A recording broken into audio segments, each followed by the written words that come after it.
to address some comments made at prior meetings about the curriculum. I read President Weber's and Superintendent D'Souza's responses to parents' concerns about critical race theory being taught at Chatham. They said that the curriculum does not promote an ideology, but presents a balanced approach of viewpoints. Here are my experiences at Chatham High School. My teachers have been caring and talented, creating an overall positive experience for the 4 years I attended school. I greatly respect them all and the subjects they teach. However, in some cases, it is clear which political party and ideology the teacher favors. Students should not know the political views of any teachers. However, I have seen some teachers communicate their views through encouraging or discouraging particular viewpoints during discussions or through course materials selected or omitted for study. Here is an example reading list selected from my senior year AP English Language and Composition class. Nickel and Dimed by Barbara Ehrenreich. Ehrenreich is an honorary chair of the Democratic Socialists of America. Savage Inequalities by Jonathan Kozol. Kozol's work is prominent on the critical reading blog of socialistworker.org.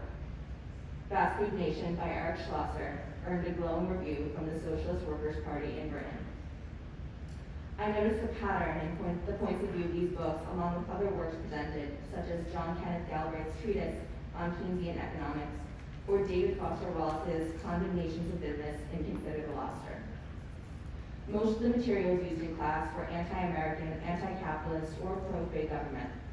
No opposing views were presented that would have allowed students to effectively analyze or critique the arguments or determine whether the rhetoric was genuine. When discussing rhetorical techniques, we had to accept the socialist assumptions made in these books. This is not how the AP website describes this course. That website states, the AP English Language and Composition course focuses on reading, analyzing, and writing about imaginative literature, fiction, poetry, drama, from various periods. But while claiming only to teach analysis and composition, the selected texts advocated one point of view about our country.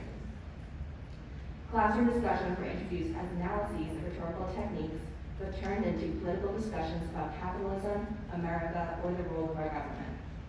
As 17 and 18-year-olds, we were asked to debate the books I mentioned with no opportunity to learn about any opposing viewpoint. When I tried expressing opposition, my attempts were weak. I found myself debating not only the books, but some of my classmates. I was so confused by the messages in Fast Food Nation that I actually saw counter-arguments and sent an email to a college professor, the author of The Problem of Socialism, who wrote a blog debunking the theses in not only this book, but Nickel and Dime as well. I thanked him for providing the counter-argument that gave me the clarity I needed to think critically. He replied to me, always remember that it is up to you to educate yourself, and you need not rely exclusively on uneducated socialist frauds like the one you mentioned.